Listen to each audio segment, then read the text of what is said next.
बिस्मिल्लाहिर्रहमानिर्रहीम। नाज़रीन से बात से मैं हूँ इकबाल जंजुआ। नाज़रीन, कुछ दिनों की गैर हाज़िरी के बाद आपसे मुखातिब हूँ।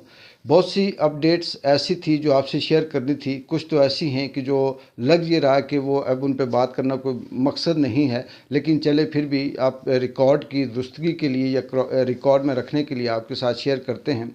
जैसा आपको पता है कि अवामी एक्शन कमेटी की जो एहतजाज था, जो कॉल थी, जिसमें उन्होंने तमाम एंट्री पॉइंट्स बंद किए और अपना जो मुतालबा था और ख़ास करके जो सदारती ऑर्डीनेंस के हवाले से बात थी, उसके साथ साथ 11 मुतालबात वो मंजूर करवाए। और जैसे ही अवामी एक्शन कमेटी के कायदीन, रहनुमा या आम आदमी वहाँ से डिस्पर्स हुए मुख्तलिफ एंट्री पॉइंट से, तो देखते हैं कि दूसरे दिन अचानक कोहाला पुल पे उस्मान अतीक साहब नुमादार होते हैं और वो बहुत से एलिगेशन ऐसे हैं जो अवामी एक्शन कमेटी के रहनुमाओं पे लगाते हैं। उनका कहना यह है कि वहाँ पर जो पाकिस्तान का झंडा था वो उतार दिया गया। फिर उसके बाद उन्होंने कहा मुजाहिद अव्वल की तस्वीर थी वो भी उतार दी गई। कश्मीर बनेगा पाकिस्तान जो था लिखा हुआ उसे मिटा दिया गया। इस तरह से बहुत से एलिगेशन लगाने के बाद उन्होंने फिर ये कहा कि हम इसके ख़िलाफ़ एहतजाज करेंगे और 11 नवंबर को पहिया जाम कर देंगे मुल्क भर में। वो तो आपने देखा कि पहिया जाम हुआ या नहीं हुआ, लेकिन उसके साथ साथ आज़ाद कश्मीर के अंदर जो सियासी सरगर्मियाँ हैं, इनके अंदर बड़ी तब्दीलियाँ तेज़ी से आ रही हैं और बहुत सी ऐसी बातें सुनने को मिल रही हैं। लेकिन इससे पहले कि मैं उस पर बात करूं, ये भी बताऊं कि जो शौकत नवाज़ मीर अवामी एक्शन कमेटी के रहनुमा थे, जो लीड कर रहे हैं इस अवामी एक्शन कमेटी की तमाम तहरीक को, तो उनका इंटरव्यू मुख्तलिफ सोशल मीडिया पे, कश्मीर डिजिटल पे चला, मैंने सुना, आपने भी सुना होगा। उसमें जो ख़ास पॉइंट थे वो ये थे कि उनसे जो सवाल किए गए, जिसमें पूछा गया कि क्या आप जो आपकी तहरीक थी, आपने एंट्री पॉइंट बंद किए, तो ये क्या ख़तरनाक नहीं था, क्यों था? उसका जवाब खूबसूरती से उन्होंने दिया कि हमारा मकसद एंट्री पॉइंट बंद करने का ये नहीं था कि हम पाकिस्तान से राब्ते को मुनक़ता करें, बल्कि ये था कि ये वो लोग आज़ाद कश्मीर के जो लीडर हैं ये यहाँ से भाग जाते हैं, लिहाजा भागने से पहले उनका रास्ता रोका जाए। फिर और भी बहुत से ऐसी बातें थी जो उन पर एलिगेशन थे, झंडे के हवाले से थे, पाकिस्तान कश्मीर बनेगा पाकिस्तान के हवाले से या मुजाहिद अव्वल की तस्वीर के हवाले से। तो उस पर उन्होंने कहा जी कि अगर किसी के पास सबूत है या कोई ऐसी चीज़ है तो वो लेकर आए। ऐसा कुछ भी नहीं, हमें खुद इस बात की मज़म्मत करते हैं। अवामी एक्शन कमेटी के अंदर जो लोग थे, किसी एक का भी ये एजेंडा नहीं था। हाँ, ऐसा हो सकता है कि कुछ खुद से ही लोग ऐसे मैनेज किए जाएं जो जिनसे ये काम करवाया जाए और ये कहा जाए कि ये ऐसी हरकत करें ताकि बाद में कहीं ना कहीं इंतशार पैदा हो। तो उसके बाद उस्मान अतीक साहब ने पहिया जाम तो हर क्या करना था वो आप सब ने देखा, लेकिन वहाँ पर किस तरह से उन्होंने अपनी जो मजबूरी थी उसको ज़ाहिर किया, या किस तरह से वो नैरेटिव को बिल्ड करने की कोशिश कर रहे थे जो कि बुरी तरह से नाकाम हुए। लेकिन उसके बाद हलचल ये मच रही है आज़ाद कश्मीर की सियासत के अंदर कि जो चौधरी अनवारुल हक साहब, एक तरफ तो ये था कि वो ऐसे वज़ीर आज़म रहे आज़ाद कश्मीर के कि जो सबसे ज़्यादा कमज़ोर हैं या जिनकी कोई जमात भी नहीं है, ना कोई मैंडेट है, ना कुछ ऐसा है। कभी वो कहते हैं कि मैंने ये काम खुद करवाया, कभी कहते हैं पहले से हुआ, कभी कहते हैं उनका दबाव था। वो मुख्तलिफ बयानिए बदलते हैं, लेकिन कश्मीर कैसे चल रहा है 70 सालों से वो सब आपको पता है। लेकिन नया जो हलचल या तब्दीली आने की कोशिश की जा रही है, जो बाज़गश्त चल रही है, वो ये चल रही है कि सरदार अतीक खान की जमात मुस्लिम कॉन्फ्रेंस को, उस घोड़े को फिर से इंजेक्शन लगाने की कोशिश की जा रही है। वो घोड़ा जो कई सालों से मुर्दा हो चुका था या फिर डेड पॉइंट पे था, उस डेड पॉइंट से उसे उठाने के लिए, ताकत के इंजेक्शन लगाने के लिए, ऐसा कहा जा रहा है कि सियासत के अंदर सरदार अतीक को ना सिर्फ एक्टिव करके बल्कि इसे एक बार फिर रियासत की बड़ी तो हर क्या कहेंगे, लेकिन चलो जिनके ख्वाब हैं कि जी बड़ी सियासी जमात बनाकर सामने लाया जाए। इसमें राजा फारूक हैदर के बयान हो गए, शाह गुलाम कादर के बयान हो गए, या दीगर जो सियासी लोग हैं उनके बयानात भी इसी तरफ लग ये रहा है कि कहीं ना कहीं उन्हें इशारा है या कहीं ना कहीं से वो मैनेज हो रहे हैं कि वो सरदार अतीक की तरफ जाएं या मुस्लिम कॉन्फ्रेंस को फिर से सियासी जमात बनाएं।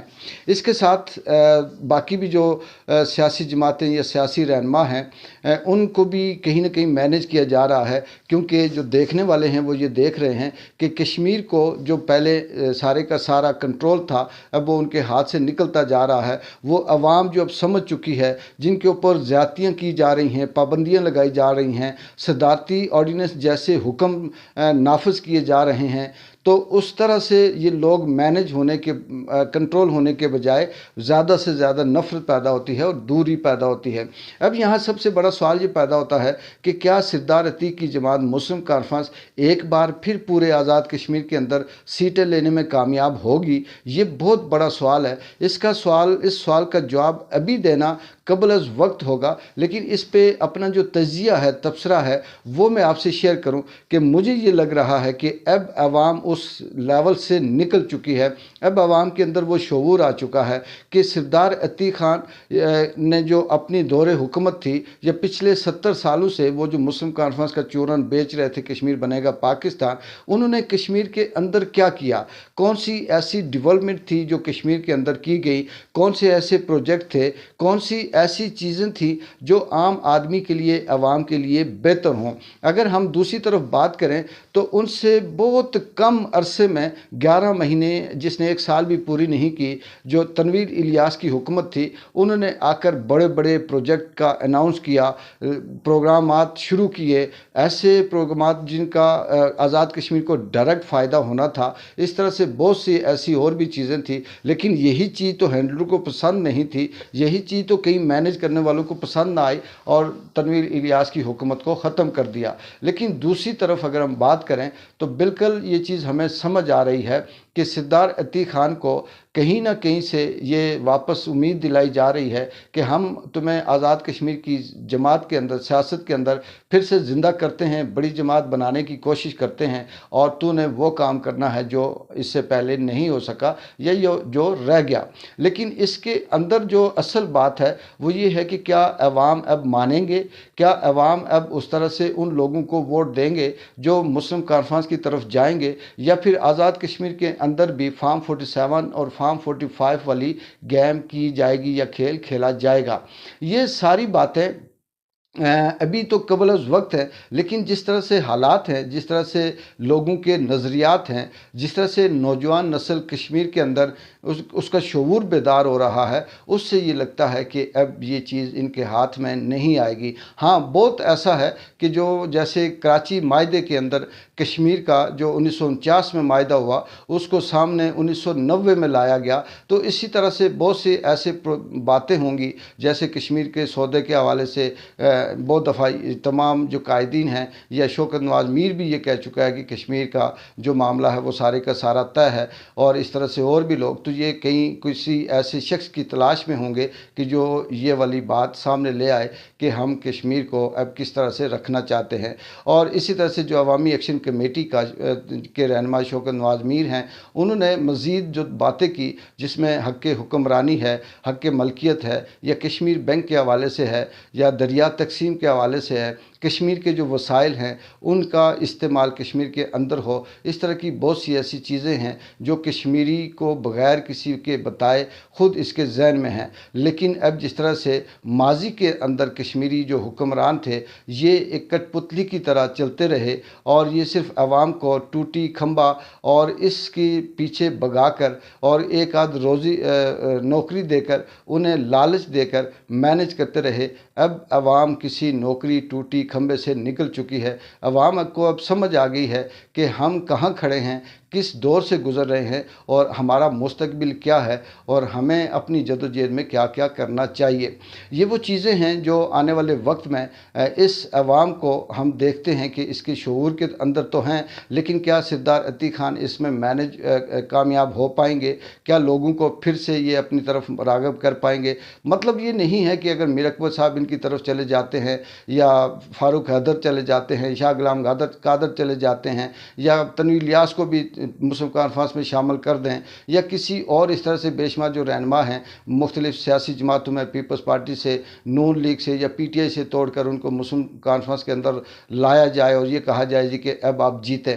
لیکن یہاں پر بات وہ ہے کہ اگر فارم 47 کی بات کی جائے تو اس میں تو بہت مشکل لگتا ہے، لیکن فارم 45 کی بات کی جائے تو اس میں تو بہت مشکل لگتا ہے، لیکن فارم 47 کے ساتھ اگر مینج کرتے ہیں تو وہ کچھ کہا نہیں جا سکتا. لیکن آپ سے شیئر یہ کرنا تھا کہ پاکستان کے اندر بھی حالات اسی طرح یوں کہ توں ہیں. عمران خان کے ساتھ کسی قسم کی کوئی نرمی برتنے کا ان کا ارادہ نہیں ہے. جو پاکستان کے اندر اس وقت پاکستان تحریک انصاف کی جو باہر قیادت موجود ہے مکمل طور پر کمپرومائزڈ ہو چکی ہے، مکمل طور پر وہ اب بیک فٹ پہ جا چکی ہے. اب صرف پاکستان کے اندر جو جنگ ہے ایک عمران خان اور عوام کی ہے. وہ جو 26 نومبر کو ڈی چوک میں جو شہداء ہیں ان کی ابھی تک تعداد پتہ نہیں چل رہی، ان کی ایف آئی آر نہیں کٹ رہی، ان پہ کوئی بات نہیں کر رہا، اور وہ قیادت جو باہر اس وقت گھوم پھر رہی ہے صرف پریس کانفرنسز کی حد تک ہے، صرف جھوٹے ڈائلاگ کی حد تک ہے. اس سے تو اگر بات کریں تو وہ ایسی ہے جیسی یہ ہے کہ نورا کشتی یا پھر گڈی گڈی کھیلنے والی بات ہے. لیکن اصل میں عمران خان کو ابھی تک خطرہ بھی ہے اور عمران خان کے لیے کسی قسم کی کہیں سے کوئی امید یا روشنی ایسی نہیں ہے. صرف واحد عمران خان کی اپنی امید ہے، اپنی جدوجہد ہے، جس کا ایمان ہے، اعتقاد ہے کہ وہ کامیاب ہوگا. دیکھتے ہیں کہ کیا اللہ تعالیٰ اسے قدرت کہاں تک کامیاب کرتی ہے اور پاکستان کا مستقبل کیا ہوتا ہے. مسئلہ یہ ہے کہ پاکستان کے مستقبل کے ساتھ آزاد کشمیر کا مستقبل بھی جڑا ہوا ہے، کیونکہ ابھی ایسے حالات نہیں ہیں کہ بہت جلدی سے کچھ کہا جائے کشمیر کے حالات کچھ چینج ہو جائیں. یہ ممکن نہیں ہے. جو کچھ پاکستان کے اندر ہوگا وہی یہاں ہوگا. وہاں پہ مشکل مسائل ہوں گے، یہاں پر بھی مسائل ہوں گے. اس وقت بھی کشمیریوں کا بہت ایسے مسائل ہیں کہ جن سے یہ گزر رہے ہیں. انشاءاللہ اگلے ویلاگ میں آپ کو تفصیل سے اس پہ بات کروں گا کہ جو لوگ یہ کہتے ہیں کہ ہم ٹماٹر، سبزی، کھانا، آٹا، پینا، یہ وہ سب کچھ پاکستان سے لاتے ہیں، اگر ہم الگ ہو گئے یا ہم پاکستان کے ساتھ مخالف ہو گئے تو کیسے رہیں گے، اس پہ بات کروں گا. پاکستانی عوام اور آزاد کشمیر کی عوام کا خیال کیا ہے اس پہ بات کروں گا. اور جو یہ کہا جا رہا ہے کہ اگر پاکستانیوں کو، کشمیریوں کو پاکستان سے نکال دیا گیا تو کیا ہوگا، یہ جو لوگ یہ باتیں کر کے عوام کو بیوقوف بنانے کی کوشش کر رہے ہیں، اس پہ بھی اپنا تجزیہ اور تبصرہ انشاءاللہ آپ سے شیئر کروں گا. اگلے ویلاگ تک اقبال جنجو کو اجازت دیں. اللہ حافظ.